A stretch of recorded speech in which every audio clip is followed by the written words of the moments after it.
Hey everyone, कैसे हैं आप सब। Welcome back to Deepti classes. आज मैं लेके आई हूँ बिजनेस स्टडीज 12th क्लास का प्लानिंग पार्ट 2। फर्स्ट पार्ट में हमने सीखा था प्लानिंग क्या है और प्लानिंग के फीचर्स क्या हैं। आज इस वीडियो में हम सीखने वाले हैं what is importance and what are the limitations. तो चलिए से जल्दी से बुक लेके आइए और अपना मार्किंग शुरू कीजिए। तो we are starting with the importance of planning. Number 1 point, planning provides direction. तो फर्स्ट पॉइंट कहता है कि प्लानिंग डायरेक्शन प्रोवाइड करती है। बच्चों, पहली वीडियो में हमने सीखा था प्लानिंग क्या है। प्लानिंग एक एडवांस में एक एक्शन है, एक प्लान है कि जहां पहुंचना है हमें, जो हमारा ऑब्जेक्टिव है जिसको अचीव करना है, वहां पहुंचने का कैसे हम पहुंचे, वो रास्ता कौन बनाता है, वो रास्ता प्लानिंग बनाती है। तो इसी तरह से ये इंपॉर्टेंस बन जाती है फर्स्ट पॉइंट जो इसका है कि प्लानिंग डायरेक्शन प्रोवाइड करती है। मतलब हमें दिशा दिखाता है कि अगर हमें अपना गोल ऑब्जेक्टिव अचीव करना है तो वो कैसे अचीव करना है, किस सेक्शन से हमें वो अचीव करना है और किस डायरेक्शन से हमें वो अचीव करना है। मतलब किस दिशा में हम चलें कि हमारा जो ऑब्जेक्टिव है वो अचीव हो जाए। सीधी बात। Next is if goals are well defined. अगर हमारे गोल्स क्लियर हैं, वेल डिफाइंड है, हमारे एम्प्लॉयज को पता है, तो हमें अपनी प्लानिंग के मुताबिक चलना इजी हो जाता है और हमारे ऑब्जेक्टिव भी अचीव हो जाते हैं। क्योंकि जब हमारे एम्प्लॉयज को क्लियर कट पता होता है कि हमारे गोल्स क्या हैं और कैसे अचीव करना है, तब डिपार्टमेंट में आपस में कोऑर्डिनेशन बहुत इजी हो जाती है। तो डिपार्टमेंट में और इंडिविजुअल्स में जो कोऑर्डिनेशन है वो इजी हो जाती है। ठीक है। थर्ड पॉइंट कहता है कि अगर प्लानिंग नहीं होती, अगर प्लानिंग नहीं करेंगे, तो हर एम्प्लॉय जो है डिफरेंट डिफरेंट डायरेक्शन में मूव करेगा, अपने मुताबिक मूव करेंगे। और कोई कहेगा कि मुझे तो ये काम करना है, दूसरा कहेगा मुझे तो वो काम करना है। nobody is thinking of the desired, nobody is will think of the organization goal। कोई भी नहीं सोचेगा कि वो गोल कैसे अचीव करना है ना, अपने अपने उसमें लगे रहेंगे काम में, अपने मोटिव में कि मुझे बस ये अचीव करना। कहने का मतलब प्लानिंग एक डायरेक्शन देती है एम्प्लॉयज को, पूरी ऑर्गेनाइजेशन को किस रास्ते पे चलना है। तो ये एक तरह से यूनिटी ऑफ डायरेक्शन भी लेके आती है, जो हमारे फ्यूल का एक बहुत इंपॉर्टेंट प्रिंसिपल अचीव करने में हेल्प करता है। अब चलते हैं हमारे सेकंड पॉइंट। सेकंड पॉइंट बोलता है कि planning reduces uncertainty. Yes, very very true. Planning जो है, रिस्क जो होता है अनसर्टेनिटी का, वो हेल्प करता है रिड्यूस करने में। अब अनसर्टेनिटी का रिस्क क्या होता है कि देखो, हम जब बिजनेस एनवायरनमेंट में काम कर रहे हैं, वो वाला एनवायरनमेंट जो होता है ना, वो डायनेमिक है एनवायरनमेंट, वो स्टैटिक नहीं है। हम एक जैसे एनवायरनमेंट में बैठे काम नहीं कर रहे हैं। ठीक है। जिस ऑर्गेनाइजेशन, जहां ऑर्गेनाइजेशन काम करती है, वो ऑर्गेनाइजेशन चेंजिंग ऑर्गेनाइजेशन है, चेंजिंग एक एनवायरनमेंट में काम करती है। कभी भी कुछ भी हो जाता है, कोई टेक्नोलॉजी में चेंज आ गया, कुछ भी हो सकता है। ठीक है। तो उस सिचुएशन में भी प्लानिंग हेल्प करती है हमें, उस अनसर्टेनिटी को कम करने में हमारी हेल्प करती है। ठीक है। ताकि जो मैनेजर किस तरह हेल्प करती है, वो एंटिसिपेट कर लेती है कि, और प्लान करती है। प्लानिंग हेल्प करता है एंटिसिपेट करने में और मैनेजर के रिस्पॉन्स को देखने में कि मैनेजर उस सिचुएशन में कैसे रिस्पॉन्स करे। चलते हैं नंबर थर्ड पॉइंट पे, planning reduce overlapping and wasteful act. देखो बच्चों, प्लानिंग रिड्यूसेस ओवरलैपिंग का मतलब होता है कि ओवरलैपिंग मतलब बार बार एक ही काम करना, या सब लोग एक ही काम कर रहे हैं, ओवरलैप होना एक्टिविटीज का। ठीक है। एंड प्लानिंग जो होती है वो कोऑर्डिनेशन में हेल्प करती है, सारी एक्टिविटीज, सारे एफर्ट्स के। Different division, different department, individual, सबके बीच में कोऑर्डिनेशन लेके आता है, कंफ्यूजन अवॉइड करता है, मिसअंडरस्टैंडिंग नहीं होने देता। Then thought and action, work in smoothly चलता है, वर्क काम, कोई इंटरप्शंस नहीं आने देता। रिडंडेंट और यूजलेस एक्टिविटीज को मिनिमाइज करता है, खत्म करता है। जो वेस्ट एक्टिविटीज हैं, जिसकी जरूरत नहीं है अभी हमारे जो ऑब्जेक्टिव अचीव करना है, जिसकी जरूरत ही नहीं है, तो उसको कम करने में हेल्प करता है। कोई इनएफिशिएंसी आ गई, हमारा टारगेट अचीव करने में कोई दिक्कत आ रही है, तो करेक्टिव मेजर्स भी बताता है। ठीक है। तो ये हो गया ओवरलैपिंग वाला। फोर्थ पॉइंट पे आते हैं, planning promote innovative idea. Planning innovative idea लाने में हेल्प करता है। कैसे? प्लानिंग जो होती है एक हाई थिंकिंग और इंटेलेक्चुअल प्रोसेस है। लोगों को दिमाग से सोचना पड़ता है, एक इंटेलेक्चुअल प्रोसेस है। तो इसलिए बेटर मेथड एंड प्रोसीजर, हर काम को करने के लिए वो बेटर मेथड और प्रोसीजर को ढूंढते हैं। Planning process force manager to think differently.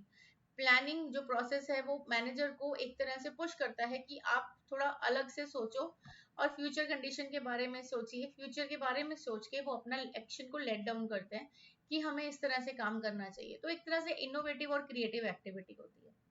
Now planning facilitate decision making. Planning जो है ना वो हेल्प करता है मैनेजर की कि वो डिसीजन ले। अब ऑल्टरनेटिव एक्शंस होते हैं, वो डिसीजन लेता है कि मुझे कौन से एक्शन लेना है, मुझे कौन से रास्ते पे चलना है, मुझे वो प्रोडिक्शंस करते हैं, ठीक है, अपने गोल को कैसे अचीव करें। तो डिसीजन मेकिंग भी उनकी फास्ट करने में हेल्प करता है। Next is planning establish standard for controlling. अब देखो बच्चों, कंट्रोलिंग क्या होता है, अभी आप आगे पढ़ोगे कंट्रोलिंग के चैप्टर में। कंट्रोलिंग होता है कि जैसे जो हमने एक्चुअल, फॉर एग्जाम्पल अभी मैं आपको एग्जाम्पल से समझाते हैं कि अगर मान लो हफ्ते का जो आउटपुट है वो 100 यूनिट अज्यूम करा गया, कि प्लान करा गया कि हमने प्रोड्यूस करने हैं, ठीक है, लेकिन एक्चुअल आउटपुट क्या हुआ, 80 हुए, 100 नहीं हुए। तो 80 और 100 में कितने डिफरेंस आया, 20 यूनिट्स का। ये जो डिफरेंस आया इसको डेविएशंस बोलते हैं।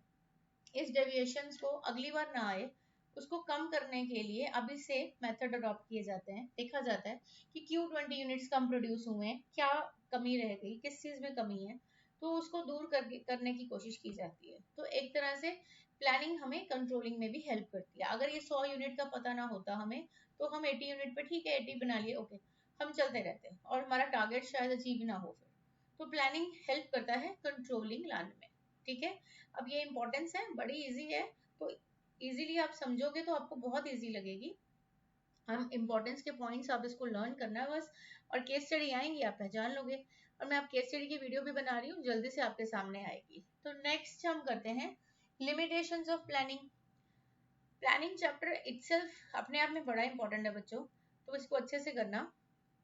अब करते हैं limitation number 1, planning leads to rigidity. कहता है कि प्लानिंग ना रिजिड है, मतलब कहने का कि एक बार प्लान बन गया, future course of action decide हो गया कि हमें कैसे अपना ऑब्जेक्टिव अचीव करने हैं, manager may not be in a position to change them. तो मैनेजर उसको चेंज करने की पोजीशन में बार बार नहीं होता। तो ये हो गया रिजिड है, ठीक है। अब प्री डिसाइडेड प्लान एक बार फॉलो करते करते उसको कई बार क्या होता है कि पॉजिटिव चेंजेस रिजल्ट्स नहीं आते हैं। तो इस तरह की रिजिडिटी जो होती है ना वो डिफिकल्ट सिचुएशन में हमें लाके खड़ा कर देती है, ठीक है। Number 2, planning may not work in dynamic environment. कहता है कि प्लानिंग हो सकता है भैया आपके डायनेमिक एनवायरनमेंट में काम ना करे। डायनेमिक एनवायरनमेंट होता है बार बार चेंज होने वाला एनवायरनमेंट। तो अगर डायनेमिक एनवायरनमेंट है तो है ये, जैसे टेस्ट चेंज हो गया, कॉम्पिटिटर से पॉलिसी चेंज हो गई, फैशन में चेंज आ गया है ना, इकोनॉमिक पॉलिसी, कोई पॉलिटिकल चेंज, कोई टेक्नोलॉजिकल चेंज, कोई लीगल चेंज, कुछ भी आ सकता है। तो अगर प्लानिंग जो होती है हमेशा डायनेमिक एनवायरनमेंट में काम नहीं करती है, तो ये हो गया not work in dynamic environment.